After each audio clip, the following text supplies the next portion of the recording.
Ja Rule, hip-hop artist of Murder Inc., known for rap songs such as Live It Up, The Rain, and Put It On Me. Ja Rule is headed for an historic meeting that will hopefully end the beef with him and Interscope hip-hop artist 50 Cent, a beef between the two that's been brewing for over a year. This first meeting of Ja Rule will take place at the home of Minister Louis Farrakhan, leader of the Nation of Islam. Minister Farrakhan, best known as the author of the Million Man March. Will this meeting of a 27-year-old rapper and a 70-year-old charismatic religious leader end this beef? Let's witness this historic meeting as Ja Rule seeks out the counsel of a man he believes to be the peacemaker.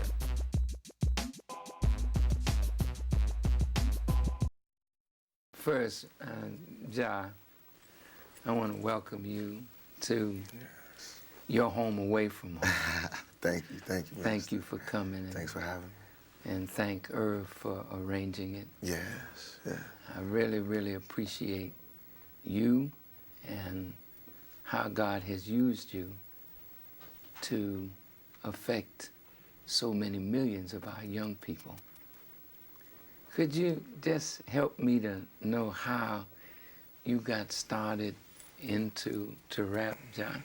Yeah, well, that's a long tale there, but it's a great story. And I was young, about 15, 16, around that age, maybe 17. And you know, I was doing what our young black youth have grown accustomed to doing in the hood. You know, I was out selling drugs, you know, and stuff. And I had a mutual friend, me and Gotti, named Chris Black.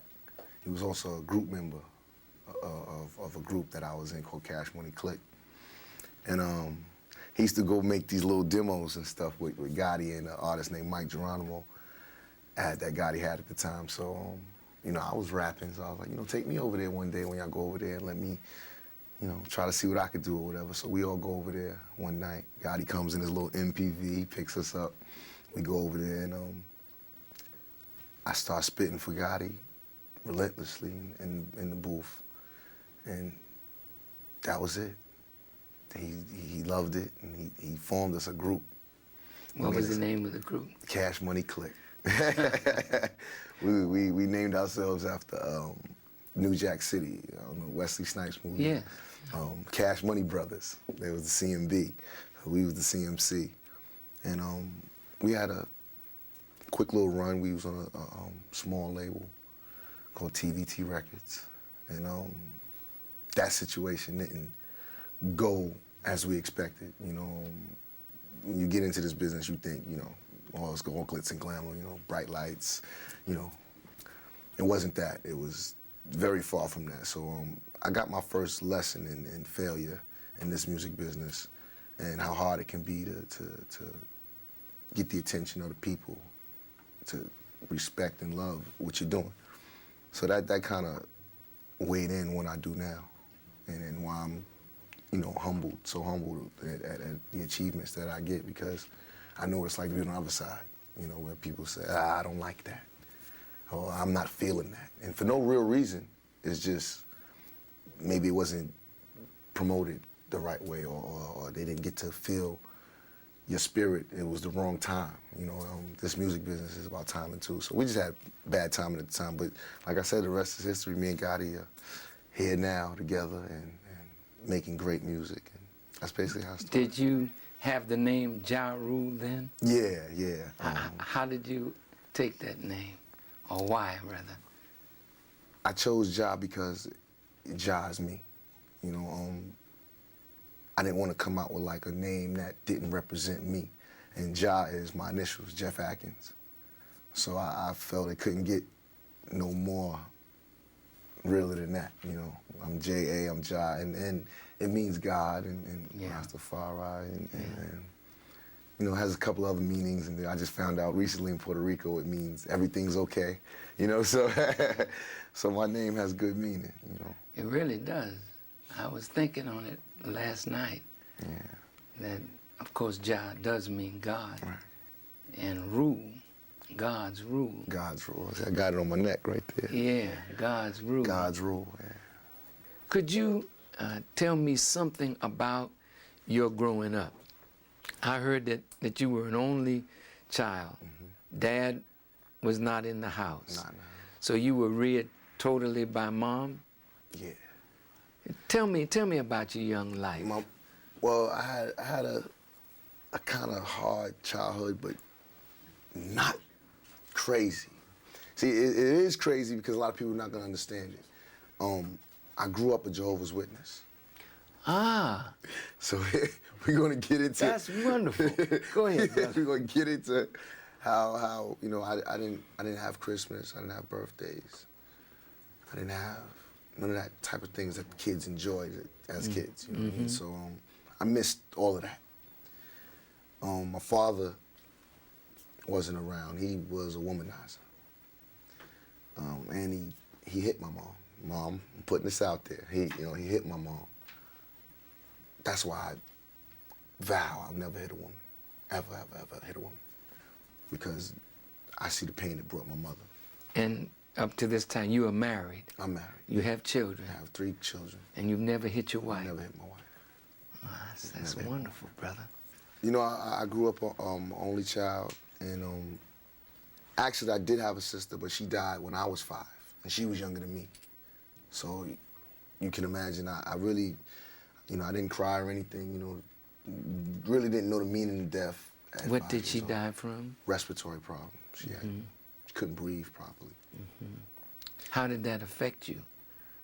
See, that's what I'm saying. It really didn't have an effect on me until I was older, because I didn't understand it. You know, I was young. I was about 4 or 5. So, you know, my mom comes home and she tells me, you know, your sister's not gonna make it. You know, I'm really like, don't understand it. I'm like, well, you know, well, where's the next toy? You know, it didn't register until I was a little bit older, and I started to understand, like, I don't have a sister that was here, and I could have grew up with, or whatever.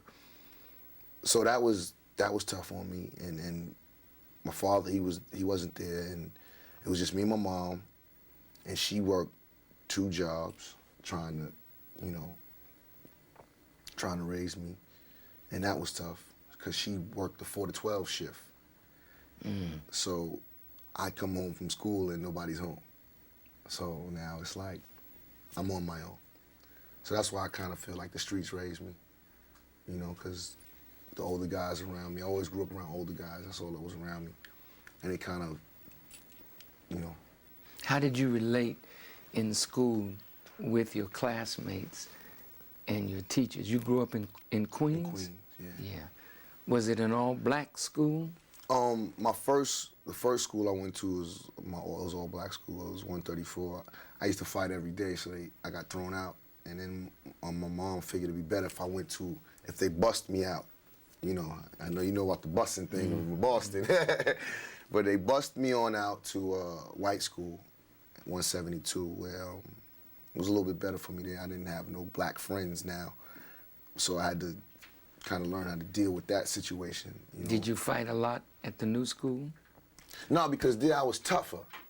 I was the black kid, so they kind of looked at me as the tough kid, even though I was small. Where I used to get into fights at the black school every day because I was smaller. At the white school, I was black. When you were at the black school and, all right, you were smaller, how did your classmates or your schoolmates come at you to provoke you to fight? You know, I don't really remember now. It was, you know, it had to be kid stuff, you know, little things, but. Did they ever put a piece of wood on your shoulder and knock it off? You know what? I have to honestly say that it might have been a little bit of my fault, maybe more, because I fought every day. Like, I mean, somebody couldn't have been messing with me every day, you know, so I think I kind of had a little bit to do with some of the fights that I used to have every day. But, like I said, once I got over to the white school, it was a little different, and I didn't have to fight every day because the white kids didn't see me as a little guy. They see me as the black kid from the hood that was tougher than them. Did you feel, Ja, somewhat abandoned because Dad wasn't there and Mom had to work real hard to support you and a little bit, and rear you? I always felt like a loner. because I was by myself a lot.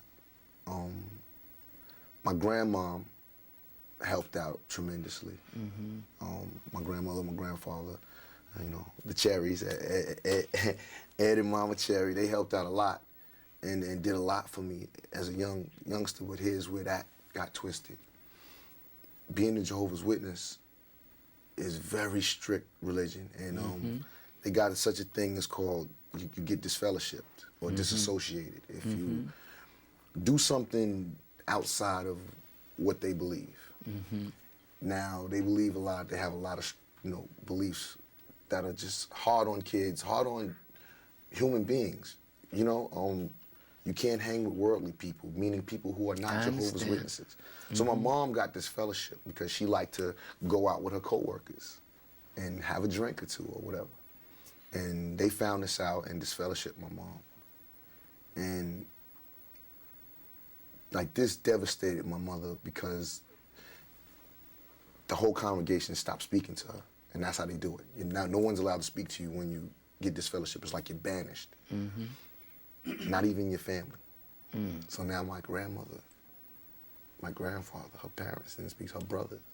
No, the whole family were Jehovah's Witnesses. Right, they're not speaking to my mother. And this really like made me hate the religion, because I said, like, how could a religion tear apart family? Like, you know, that's my mom and that's your sister and your daughter, and you know. So after that, that's when I really went to live with my mother full time, because I was kind of doing the back and forth thing from my grandparents to my mother's house, you know, because she had to work the crazy shifts. Did grandmama try to talk to you about mom's being out of the Kingdom Hall in such a way that she would kind of put you opposite mom? A little bit. Not really, not my grandmother so much. My grandfather. But you know, when you're the man in the house, the woman gets pressure from the man to, you know, and then, but my grandmother would go around him and tell me, you know, that's your mother. You know, and your mother didn't do nothing wrong. And she tried to explain it a little bit. Well, more so, my grandfather was more so, your mother's doing wrong. Very strict. And this is what the religion's about. When you do wrong, you don't. And I didn't vibe with that. Like, I don't feel that. Because now that I'm successful, everybody speaks. She's still disfellowshipped. But everybody comes around now. You mean your success has brought people around that wouldn't speak before? Right. But see, I'm a good heart, and I said, you know what? If it took my success to bring my family back together, then so be it. I'm not gonna be the one to say, oh, stay away now. Because I love to see my family together. Like, that's what life is about. It's about family. So I'm happy now that, you know, my mother's brother gives her a call every now and then. It cringes the soul a little bit why, you know, everybody is so friendly. And I'm not gonna say it's just because I'm successful, but that has something to do with it, you know? And like I said, I'm not gonna sit here and chastise my family. I'm happy that we are able to be a family again, and whatever it takes. What did this strictness of religion, how do to affect how you feel about religion, not just Jehovah's Witness, but religion as a whole? I really don't like religion. I'm not into religion. I'm really more of a spiritual person. I feel everybody should have their one with God, and you know, that's kind of how it is. But I'm young still, so I haven't learned everything. So I'm still learning, but that's all I know is Jehovah's Witness, and that ain't it. You know, like, so you know, like I said, that's all I really know. This is very, very revealing, because, brother, we are all a product of that which God has put within, and what the environment helps to shape and mold us. And this helps me to see the man that I've heard about, that I've read about, that I've listened to, that is a powerful human being, Jah Rule. And the fact that you would take a name, this is significant to me, that in spite of a negative experience with what we call organized religion, it never took you away from feeling a need for a relationship with the creator of all this magnificence that we see, that we call universe. I never even thought of it like that. The way you just put it to me, I never seen it that way. Like, you know, because I like, ever since those times when my mother, those early times of religion, I don't deal with religion, but I love God. Yeah, well, that's magnificently said, Jah, because the Creator, by whatever name we call him, is not only the author of your life, but he's the author of your gift. Mm-hmm. And he's the author of the hearts and minds of the millions that he really has blessed you to touch.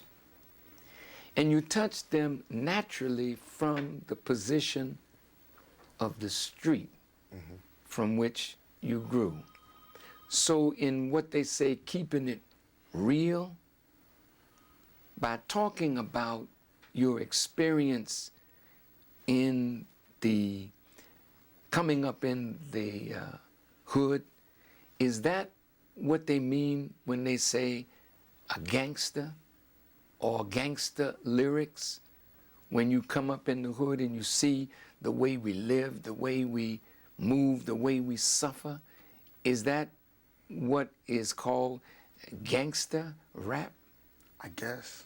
I guess that's what they call gangster rap, our struggle, our pain that we go through. I heard Eminem say one time that it's important for his street credibility that he is looked upon as, you know, went through pain and suffering and things like that. And I think it's just kind of. But isn't that pain, Jah, the power out of which you create your lyrics? Mm-hmm. I got it tattooed on my chest, pain is love. See? Because you can't receive love if you don't go through the pain. Okay. Now just, if I may, you know, from our perspective as a Muslim,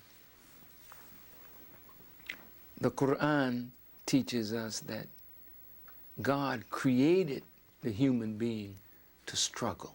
Mm-hmm. Because it is only through the pain of struggle that you find out who you are. Mm-hmm. The great things that God has put within us don't come out under ease. Right. They come out under struggle and pain. Mm-hmm. So Mom, your blessed mother, birthed you into this world through pain. And you grew up through pain. Now, I believe I'm looking at a very sensitive human being. Do you see yourself as the type of person that can see somebody suffering, and if you didn't experience that, but you look at their suffering, can you feel their pain? Yeah. Yeah. Uh-huh. You know, Jah, see, some of us have lived a real hard life coming up in the ghetto. Others of us have come up under very poor circumstances, but didn't live quite as hard as some of our brothers that Right. we were playmates in school or friends. But some of us, as artists and as human beings, have the ability to feel the pain of others to the degree that it's like you're going through that, even though you never went through that. Now, I'm known pretty much all over the world. I don't have the best reputation with some people, but I'm very well loved by others. I grew up real poor with no dad, but a mother who worked and suffered and sacrificed to rear my brother and me. I'm saying that to say this, that ever since I was a little boy, I could look at suffering and feel pain, even though I never experienced what a lot of our brothers in the hood and sisters have experienced. I've experienced poverty, yeah, but I never went to bed hungry. Right. I experienced strictness because my mom was religious too, but she was Episcopalian from the islands and had something in mind for me, and I just couldn't do what my brothers and sisters and playmates could do freely. She was there as a strict disciplinarian. Well, okay. But what I've learned about myself is that I can talk about things that I never experienced as though I really experienced that, because I am born in a way to feel the pain of others. And what I'm sensing here is some of us have really lived hard gangster life and can speak to that. And others of us have lived around it and had some small part in it, but because of the sensitive nature of us, we can speak it as though we lived it with sincerity. And that's the way I see Ja Rule. My travel, my 27 years have not been easy, but it's no different than any other black man's story coming from the ghetto, the hood. You know, I've been fortunate not to do a lot of jail time, or, you know. Have you ever been to prison? I've been locked up. I've been, you know, Have you done time? No, I've never been fortunate never to do time. Okay. You know, what were you locked up for, Ja?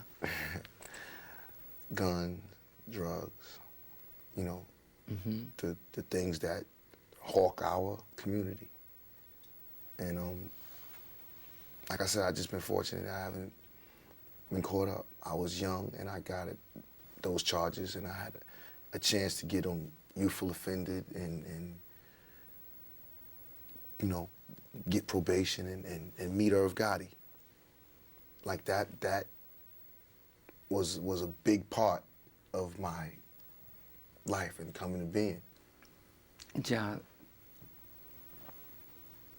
I'm going to say a few things that I just want you to listen to, and in your heart and mind critically analyze.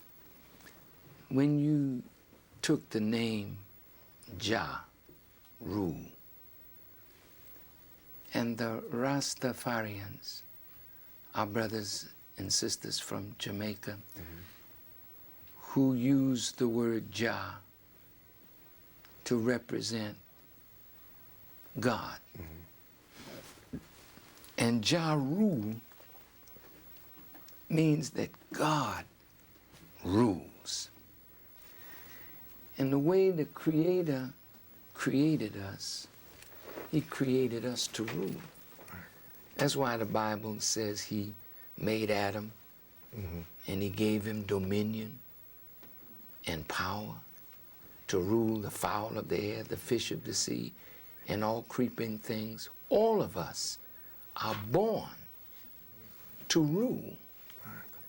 But something has happened, Jah, that we are less than what God intended for us to be.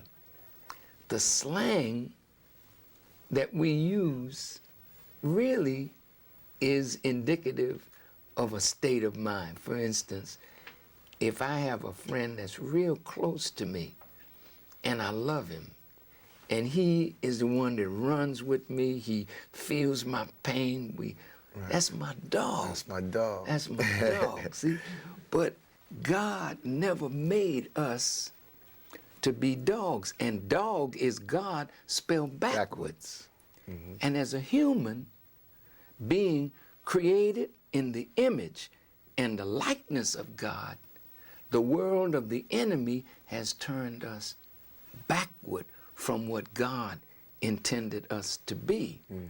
So Jah may not be all that Jah could be, and 50 may not be all that 50 could be, but when a person knows what God's intention was when he created, I look beyond what is presented, and the scripture says it like this: ye are all God's children of the Most High God.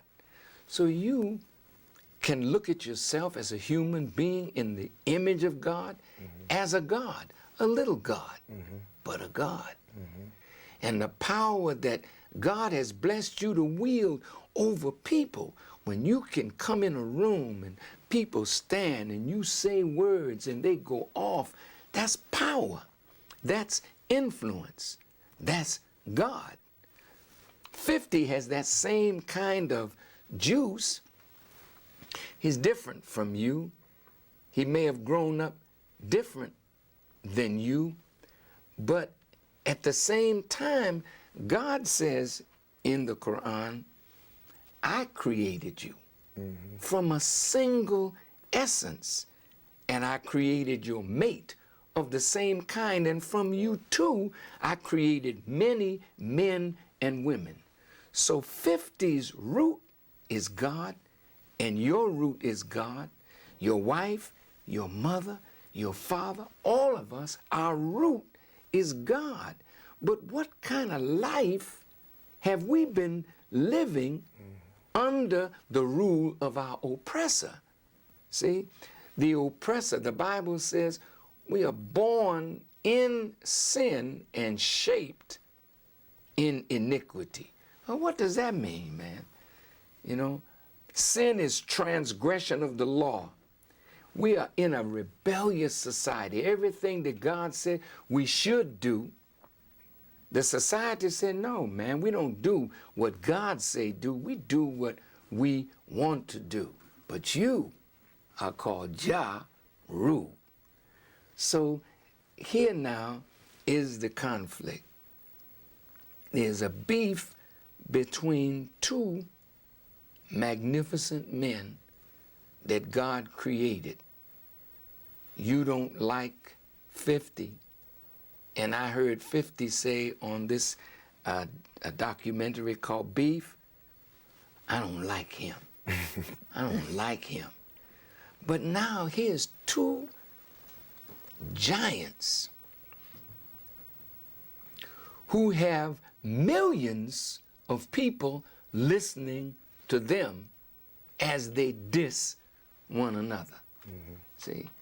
Now, that's the business we're in. I mean, we're in the business to rap. We're in the business to make rhymes. We're in the business of dissing. I love it. You know, and Wouldn't change it for the world. that's the point I'm saying. See, and you have shown mastery at dissing. And 50 shows mastery at dissing. Jay-Z, Ice Cube. I mean, I loved what I saw when NWA and broke with Cube, And Cube came back, you know, no Vaseline. Yeah. Whoa. Get done with no